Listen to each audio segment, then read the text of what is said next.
Welcome to the JR Hendrick Texan Gentleman, the podcast that deals with the early life of JR Hendrick. This episode is called The Homestretch Love Come Down.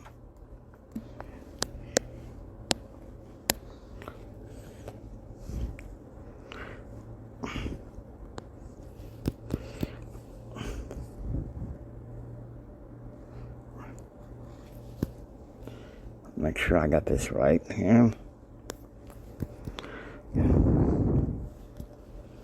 Here it is. August 15th, 1994. 3:30 a.m. Eastern. Jim sits down in the front lounge after waking up to relax. He's pretty forlorn about Betsy leaving. However, one thing that works in his favor is that Mike Fields booked 2 seats for a private flight at 9:30 p.m. on the 9th, on the night of the 18th. Of course, that would change a few days later when he offered several more seats to the Blake Carter family by private jet, 3 a.m. Central. Elizabeth wakes up with some abdominal pain. She goes down to the den, taking a record out of her record collection. She puts on the Hank Snow record that she grew to love. And then she takes her usual tonic and drinks it. 5 a.m. Eastern. Walking into the chapel, JR found his mother sitting there holding her Bible.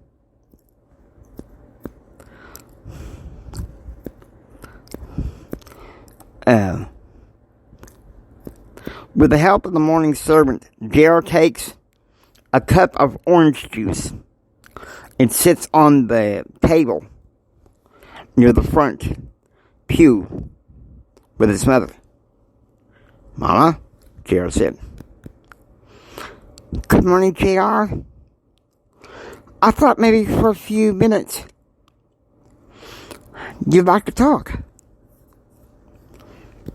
"Mama, I overheard your conversation with Bethany.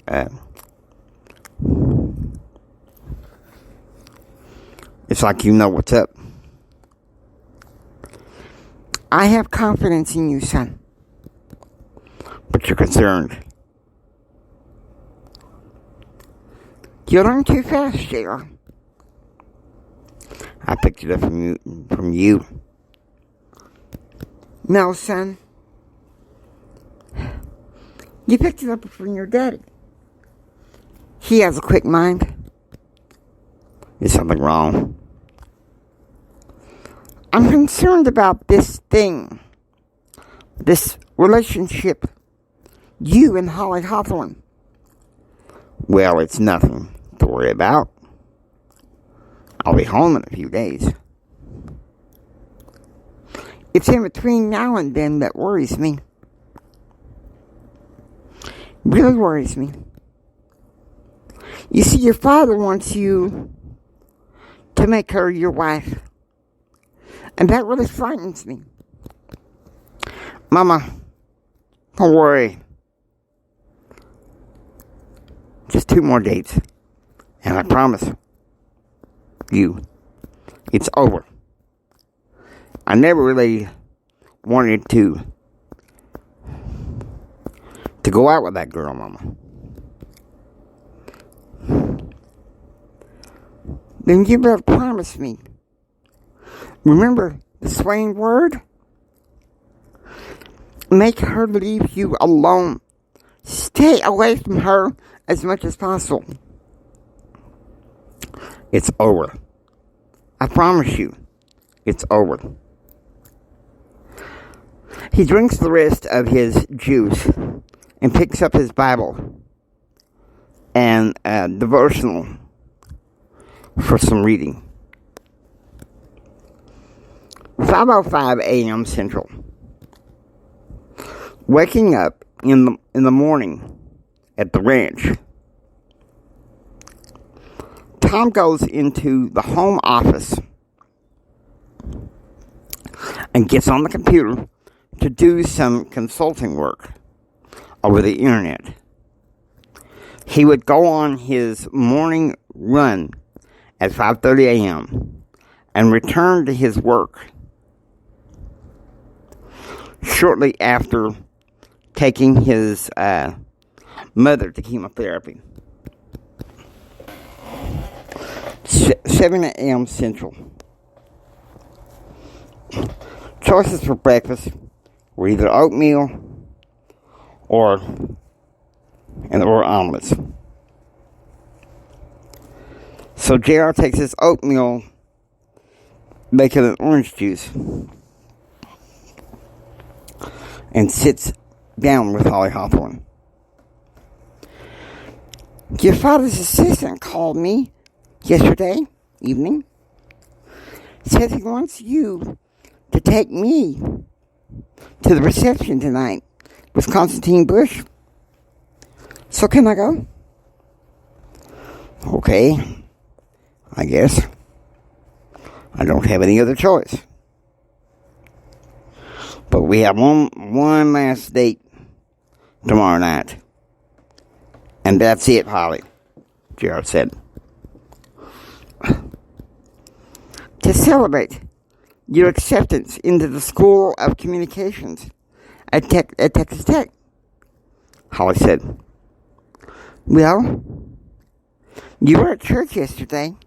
And while you were at church yesterday, I stopped by the mansion.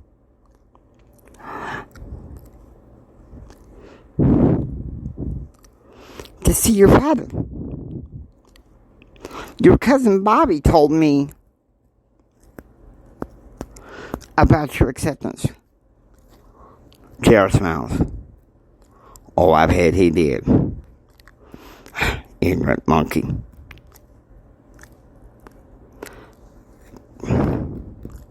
Holly cackles with glee. So motioning to one of the cook staff, JR has the tray brought into the family dining room so he could spend time with his mother instead. 9:30 a.m. Eastern. Meanwhile, I'm in philosophy class. I'm on a charter jet, having taken off from Washington, D.C., bound for Baton Rouge. I was trying to concentrate on the final exam review given by Professor Lauren Madsen. Friday night, at that dinner, I learned that Professor Madsen was well published in the field of business ethics and morality. Though a traditionalist, Professor Madsen, I knew, mentioned, bought into the social creed of morality towards business. At the same time, in D.C., leaving the airport, Jim is at loose ends. So he calls up Blake Carter for a round of calls, and perhaps a lunch. Blake passed, so he called Joseph Blackwell, who willingly agreed to support his lonely friend. 9 a.m. Central.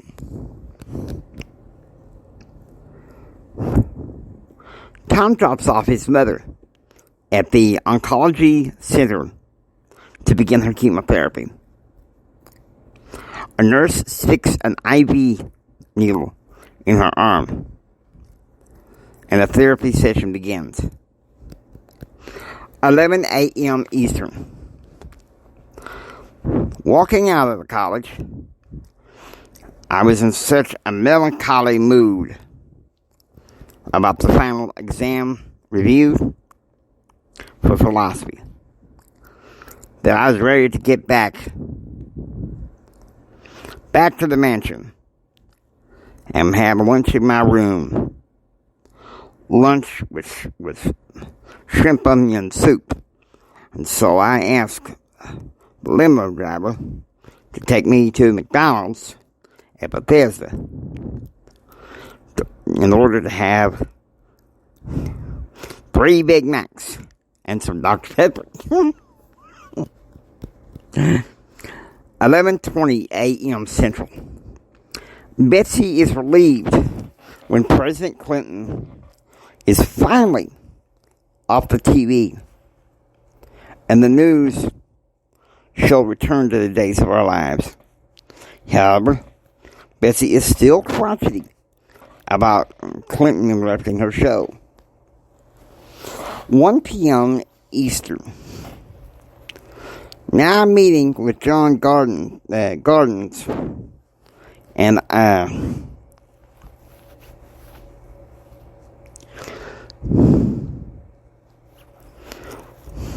with Daddy's social secretary at the mansion to go through my exit interview for my internship.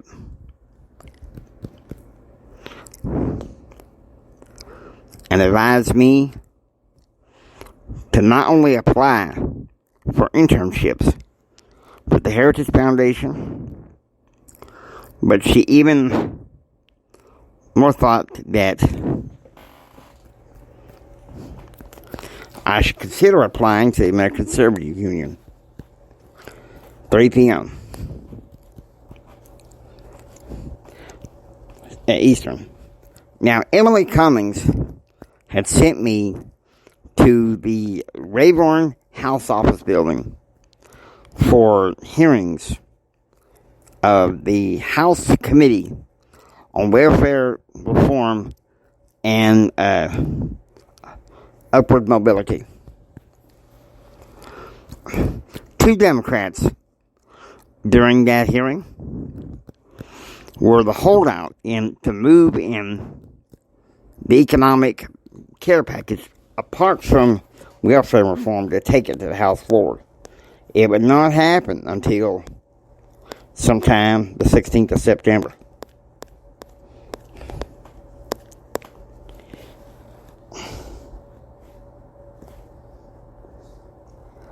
I had a date with Holly that night, but it was not the same. Most of the time, Daddy was railing against Clinton.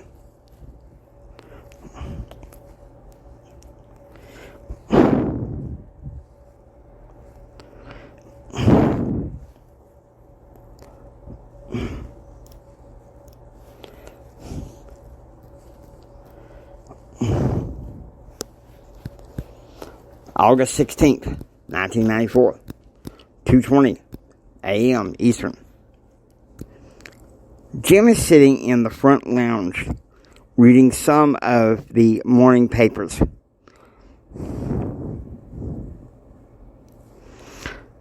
Just pleased about what someone says about his job. I'm displeased with what someone said about his job. He longs to return to Betsy within the next 2 days. But he knows he must stay behind in order to see off JR to college and to tie up loose ends with Erskine Bowles in the Clinton administration. This fishbowl place is starting to piss me off, Jim said. Jim said at the Bush House last night over cocktails. Today, he was to release a press release. One thing he had to do today was to make a call to Barbara Holland, to invite her to dinner. JR would not be there that night in order to do it because he was renting a room at a posh hotel in Washington, D.C. 3:45 a.m. Jim is watching Blake Carter on CBNC.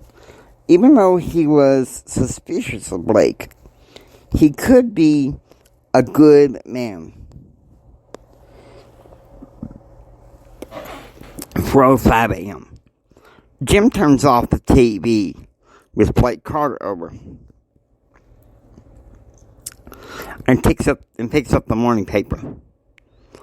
He reads that John Gossett of Lone Ranger fans passed away in his sleep very early that morning, around midnight.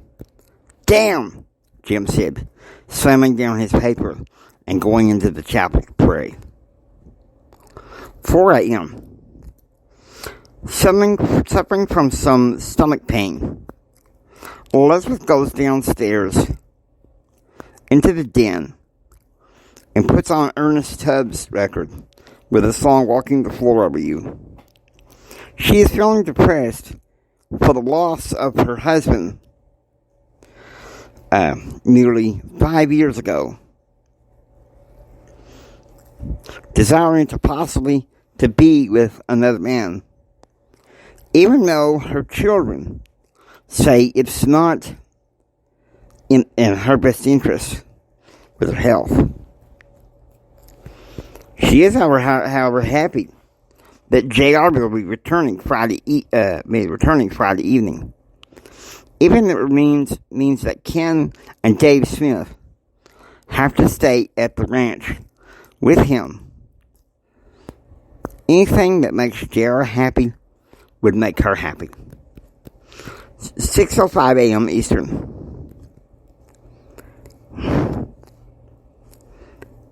In my pew in the family chapel, I'm sitting there reading my Bible and my devotional. I just heard Daddy's not too long ago. As I woke up, I knew he was talking to Emily Cummings about me, although I couldn't make out what they were saying.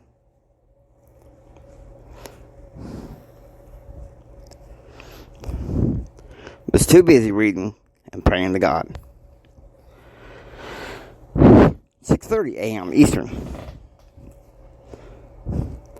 Back in the reception room, the choice received were pancakes and breakfast pizza. So I take a breakfast pizza of eggs, bacon, and cheese. And so I try to go ahead and sit down with Bill Hume.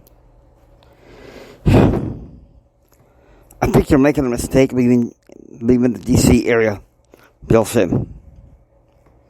I'm moving tomorrow evening, you know. I'll be gone Thursday, Gerald said. Oh, yeah? Well, I wish you don't. Look, I gotta get my life back on track. What do you mean back on track? Finished my degree at Texas Tech. Texas Tech University. Well, you can go to an Ivy League college here. Spare me, please, Bill. Not like you. Look like you gotta live Washington, D.C. Hell, I wouldn't mind running for Congress someday. Hell, maybe even the president. But you don't know a damn thing about how I was raised. I took my tray and sat down with Holly Hawthorne. Sure told him off. I stood up. Holly, don't. Now that's very poor manners. Don't bite my head off. A man like you deserves respect. I'm motioning Peter, and he has the cook staff take my food, transferring it to my workstation in the suite. 8 a.m. Eastern. In his office, Jim is working on a press release through the assistance of college intern Twyla Perry, a woman about ready to enter her sophomore year in college at Georgetown University. She had also applied for and would be accepted for a part-time college internship. 12 p.m. Eastern. The choice is either pico de pollo or pizza for lunch. So I grabbed my pizza and sat down with Holly Hawthorne. Oh, I'm sorry. I was sharp with you this morning.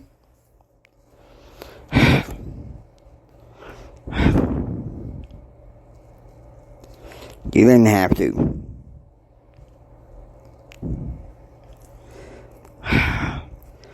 Because I had no manners. Listen.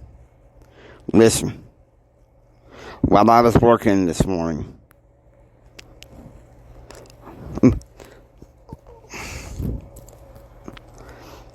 Holly, honey, I am sorry I was sharp with you. You don't have to. Because I had no manners. Listen. Yes, listen. While I was working this morning, I talked to your father. He says that you're a Southern gentleman idea from the other side of the family. But he says you need to be cultured by a woman like me. Please don't leave me. I'm not staying here in Washington. But the east blow, I think I'll take you to the Hampton.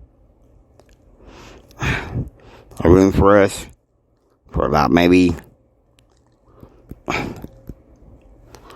6 or so hours less with room service. With our favorite drink, non-alcoholic champagne, pizza. Pork tenderloin for me, pizza for you. 6 o'clock. Meet me here. I'll get the limo for us. Perfect.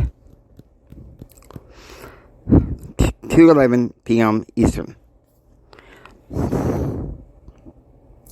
Nothing would do but that Emily Cummings herself had to drive me to the American Conservative Union.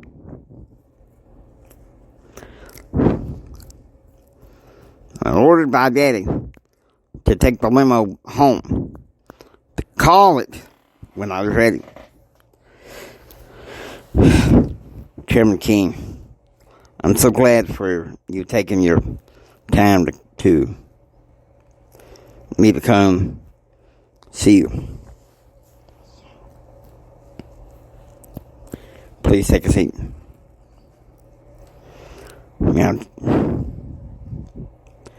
Now, Chairman, it sure is distinguished service to the American Conservative Union. That has, I'm sure that my father has asked you to give me a chance to interview me and talk to you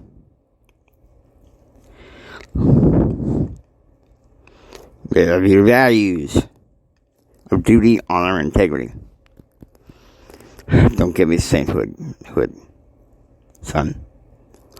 I was the ones that dropped the ball in 92.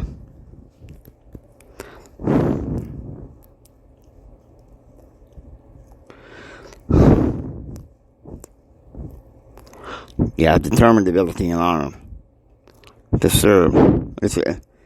I have determined ability and honor to serve you. This is my curriculum vitae. Transcript. And the top courses I have taken that for public speaking, rhetoric, introduction to mass communications, 2 courses in government. Texas Tech. I am subject of public affairs there.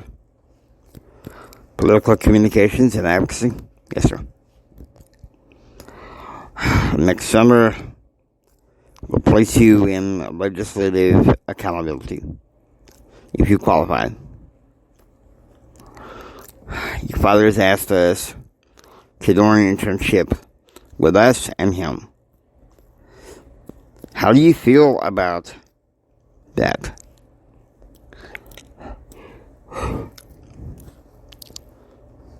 Doing that next summer. The chairman gets up and marks his pen. I'll have my office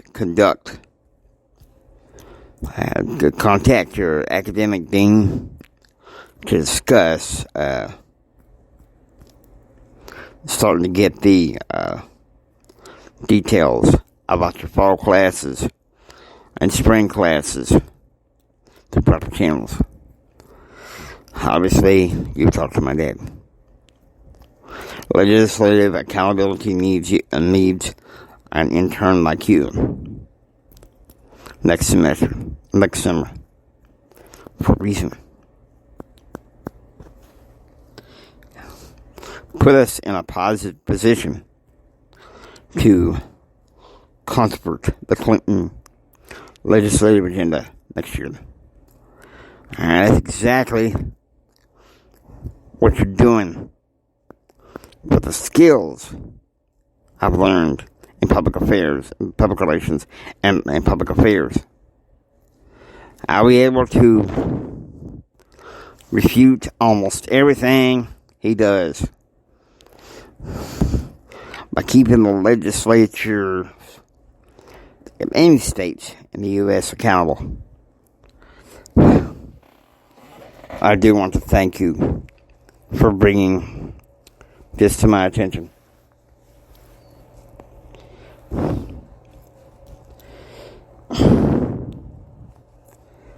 For 3 years, Dad has been saying that hard to make a good, that I would make a good lobbyist. So they just laid it in the calendar. Take the majestic place for me to complete an internship.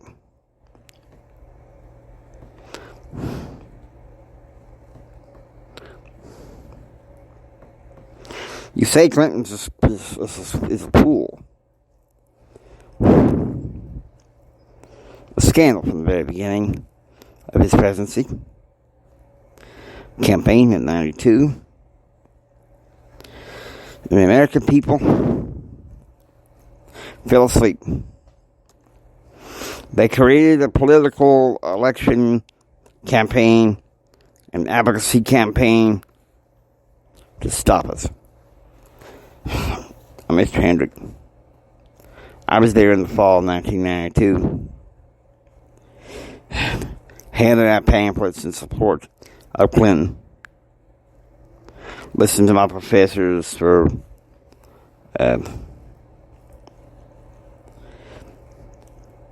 public speaking say that the current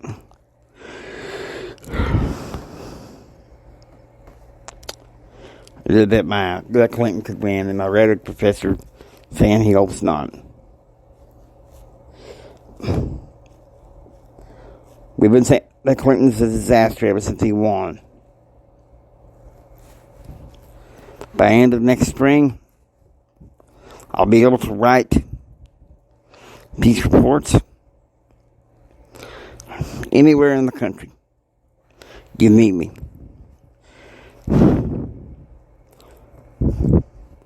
Because I know that Republicans and conservatives need to find a way to outsmart Democrats. We can't stop them. We can't stop them. And I'm willing to use my writing abilities to help you. Do you realize, son?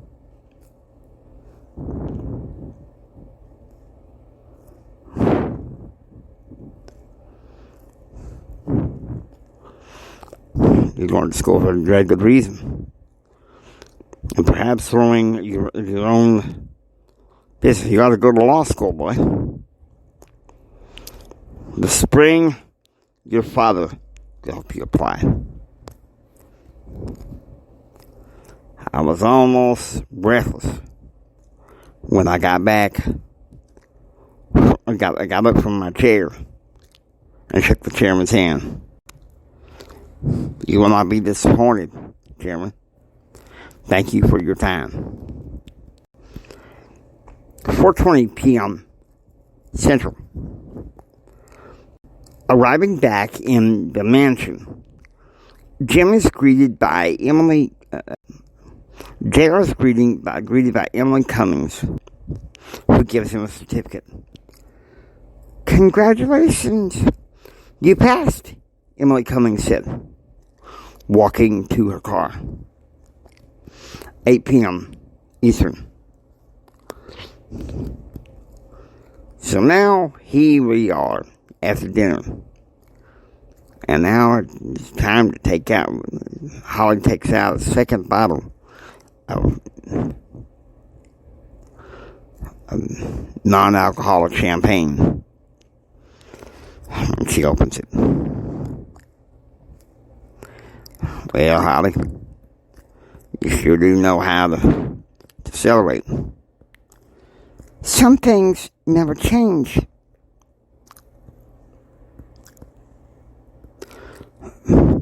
Some things even the lady can do well, JR. I'll drink to that.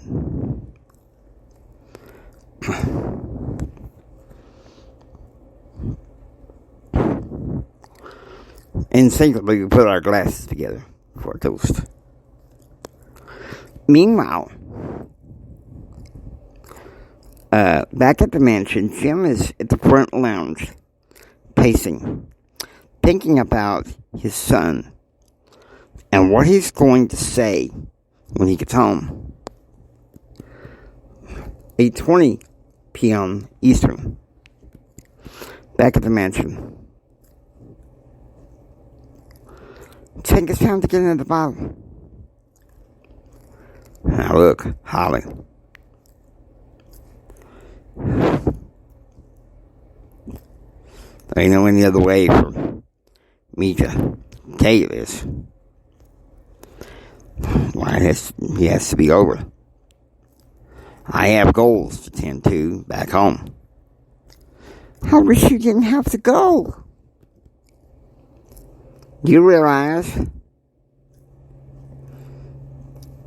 it's been a good night?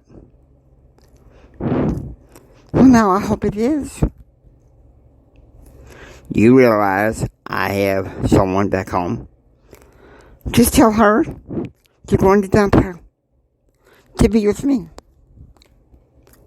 Meanwhile, back at the mansion, Jim is still in the front lounge, waiting to hear the word from JR.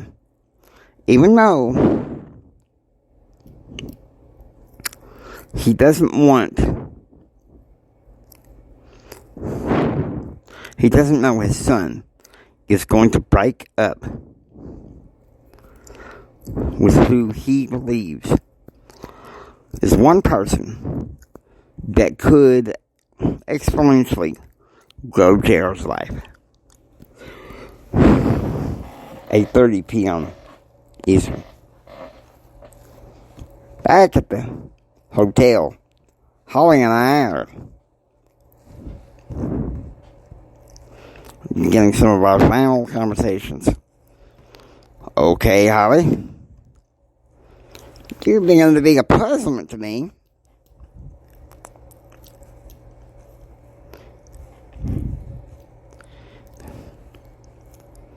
You want to be with me that bad?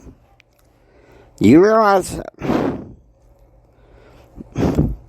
you got a small girl that's within my major back home, and you want to dump her for you. Why not? Holly said, embracing JR. Holly, it's obvious you don't approve of how any way of how I live my life. I never approved of how you dealt with this internship. But that can be forgiven. Because you say all this time that we were broken up. And realize that we've always been, that I've always been fascinated with one person. And that's you. And back at the mansion, as Jim is listening to country music,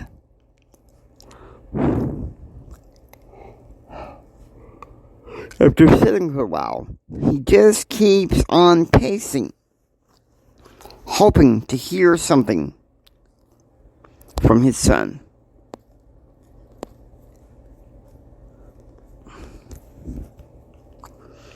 Back at the hotel, Harvey and I are wrapping up a conversation. Anyway, we can merge business ideas if we were together. Well, we are together. No, I mean, really together, JR. A merger of PR and hospitality? Huh? Think of it. We could be one of the most powerful couples in the United States.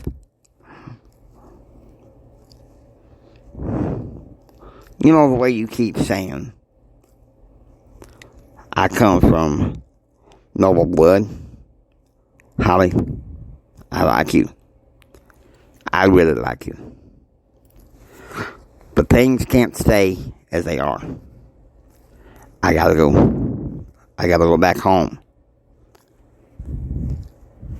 Work harder on my studies.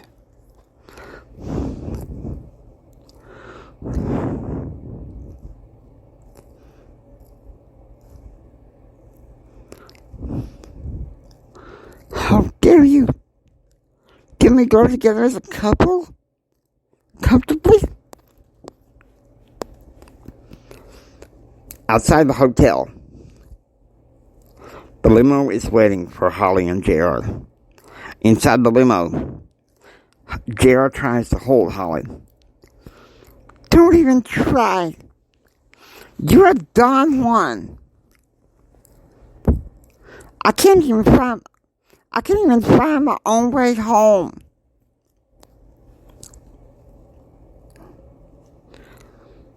And Holly gets out of the limo. I'm feeling deflated.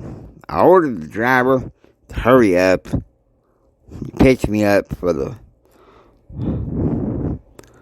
made a phone call to my mama.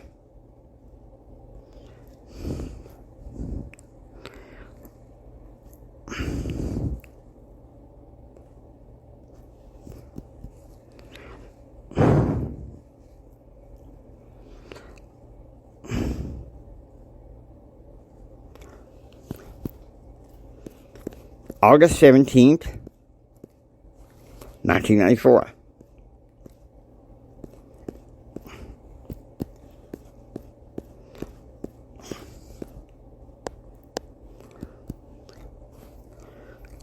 1 p.m. Daddy takes me to Ascension Hills Diagnostic. I had an appointment to see Dr. Richard Levin, a premier endocrinologist in the nation. Well, he ain't too much for which for wear. His cortisol levels is kind of low.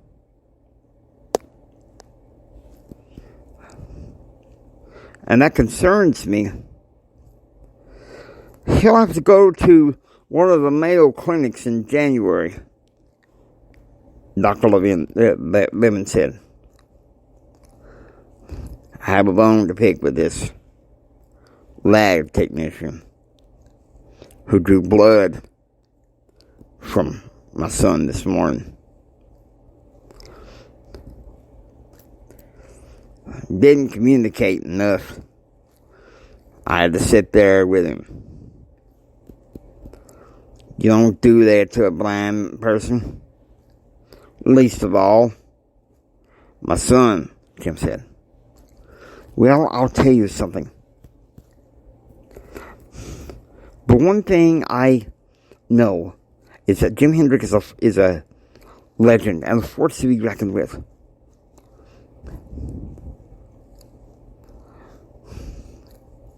With folks in Texas and Washington, D.C. Here in Washington, D.C., that maybe this person may be out of job starting Friday. And the other ideas on how to improve his condition. No, I'm afraid not, Mr. Hendrick. I'm afraid that with his height and growth, it's gonna stay the way it is. 3 p.m. Eastern. JR and Jim had just arrived at the mansion. JR, feeling feeble, sits down in the front lounge, where Holly stops him. JR, can we go into your suite so we can freely speak? Holly pled. No more, Holly. Your web is cleverly spun. All I have to say to you is goodbye. Now, if you please excuse me, I gotta go study. 5 p.m. Eastern. They were serving quiche in the reception area. And so I asked one of the cook staff, Quincy, to make me and my girl for the last time, Hannah Lee Walker, a nice dinner. You taught me so much. Wish you didn't have to go home.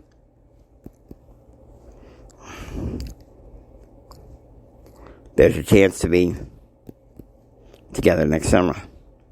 I don't know if there's a chance. I still care about you, Lady Walker.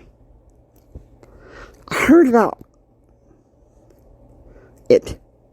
You broke up with Holly Hawthorne.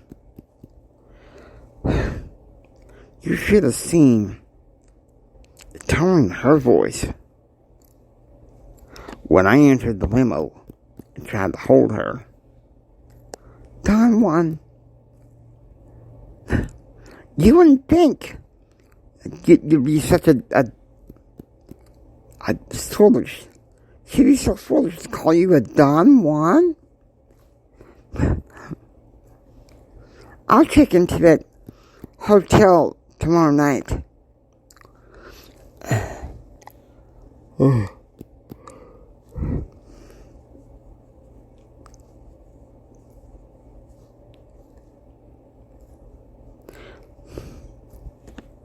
They told me that you took her into the hotel room, but that you didn't do anything. old. Wish you didn't have to go. Because it's going to make it hard for me to want to stay in D.C. And Lee, I don't have any of the choice now. I promise. My granddad and my uncle, that I follow in the family footsteps and finish my degree at Texas Tech. Now look, I'll be back next summer. You and I can have a chance to connect, I promise.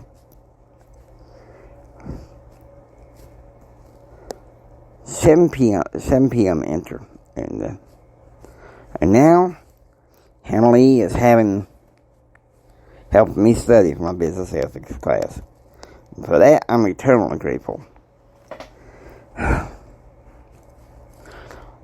3 a.m.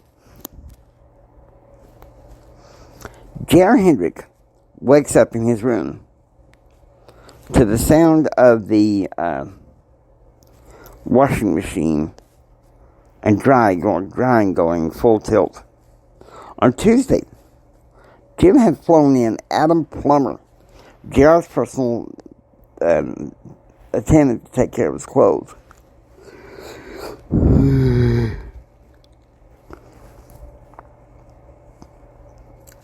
Once Jim knew in 1992 that that JR had been accepted, he hired Adam to look after him in college and see after his clothes and make sure that he's properly dressed. 6:30 a.m. By request from my father, I took some cinnamon rolls from the reception room and went and sat down with cinnamon rolls and Dr. Pepper, sitting in the front lounge to talk to my Jim. Sit down. We need to have a talk. Little conversation. Boy, Jim said, all right. I want you to have fun. But you be sure to be in contact with that dean of yours. Especially if you're going to take internship with the American Conservative Union. Also, I don't know about this Charlie Nation, how he's influencing you. I'm worried he's going to pervert you and all this stuff. Make it just hard for you to be there.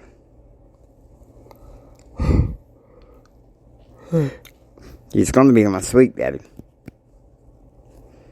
It's not.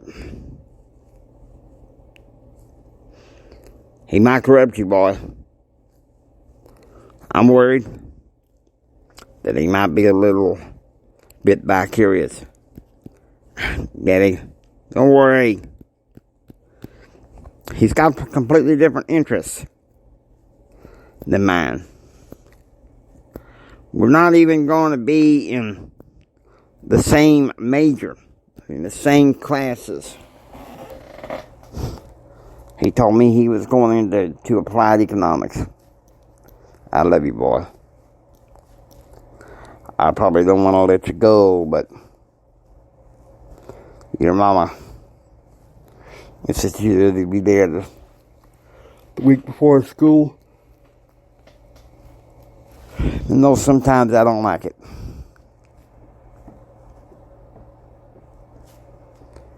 So come on, Daddy. Don't tell me you just want to spend a year.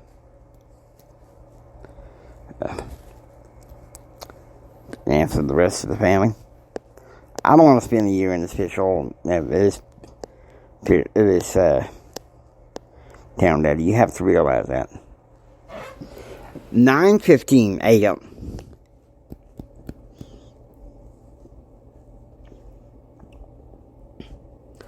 Here I was in the philosophy issue of the library, taking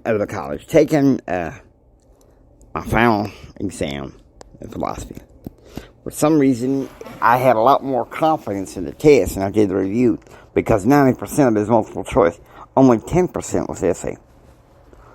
At the same time, his father was testifying in the House Small Business Committee hearing in the Rayburn House Office Building. So, tell me, Mr. Hendrick, do you swear what you hear from small business is true? Congressman Benjamin Bates asked.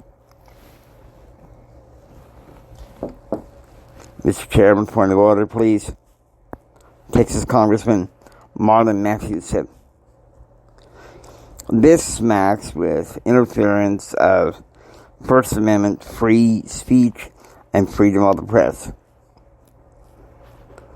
Thank you, Congressman Matthews. Thank you, Congressman Matthews, but I prefer to answer the question. If I may.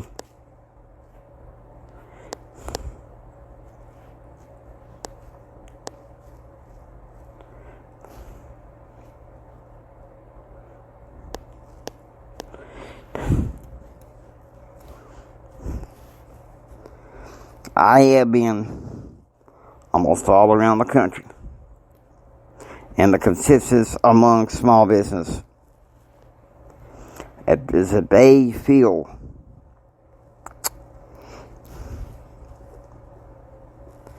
there are too many problems with the access to communications, are limited because of budget cuts.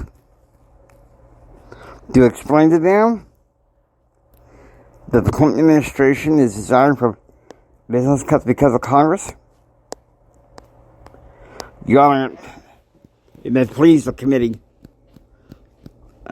Congressman Peterson from Illinois said, I would like to table this matter until October.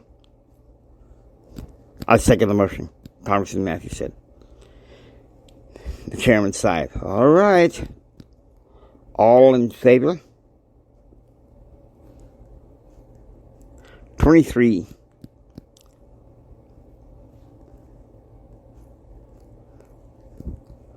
Of the 27 committee members agreed. The further testimony was disabled until October. 9:40 a.m. Here I am walking out of the college when I see my limo with Daddy in one of the back seats open the window. Come in here, boy. Jim says as he gets, Daddy says I get into. Daddy pours me a glass of ginger ale. Congratulations, my boy. You finished well. I think your instructor said that you're probably going to end up with a C+ in philosophy class.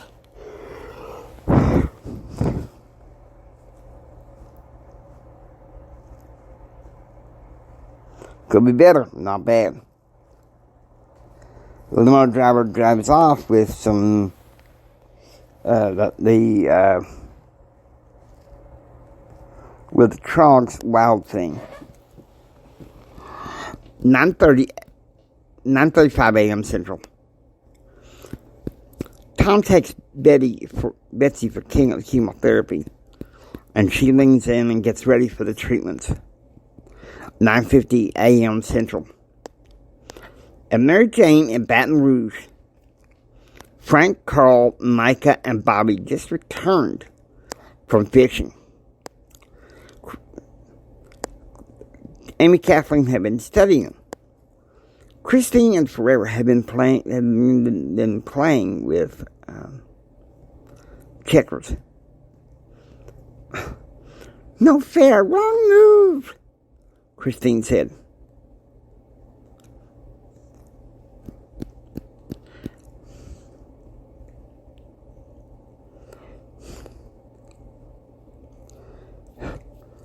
Come on, it's the same move that your brother Kyle said. You hit the wrong kicker square, you get jumped. My daddy's going to be furious that I didn't win. Just then, Amy Kathleen walks in. Girls, winning isn't everything. Can't you understand what my daddy taught me? Christine said. Christine barked. Come on, Forever, let's go watch The Simpsons. I prefer to read my music theory book, Amy Kathleen said.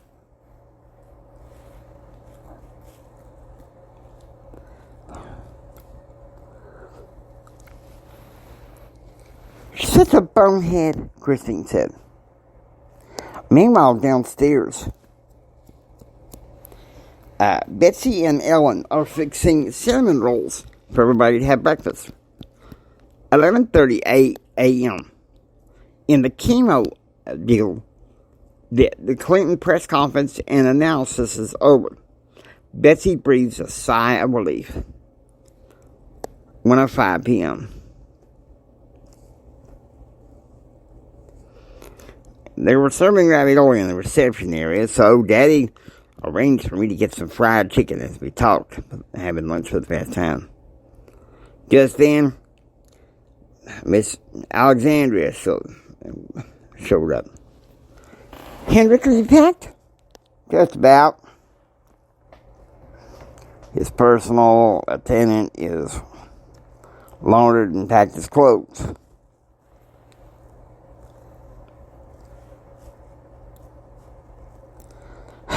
Hendrick, you just don't deserve that, attendant. And what about packing your things? Honey, you better check up on who you think you've been talking to. Daddy, please. No, son. Listen, lady. Contempt of my boy is intolerable. We'll cope with this later. Coopy, Eastern. Jim is in his home office putting a press release on the Small Business Administration BBS. At the same time, while I'm packing my things, Miss Alex is fussing about Abbott and Plumber packing my stuff. Adam said he planned to contact my daddy. 3 p.m. Finally, I walk outside the door and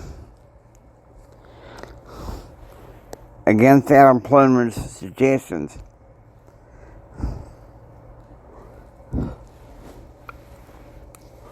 Alexandria is really insults me. She insists on carrying my luggage and putting it in the trunk of the car.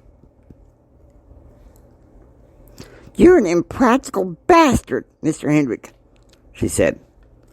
Come on, guys, let's go, Bethany Horowitz said. Before I start a riot with this cat from hell. We're going to the airport now. The car sped out from the mansion, and I couldn't have been any more happier.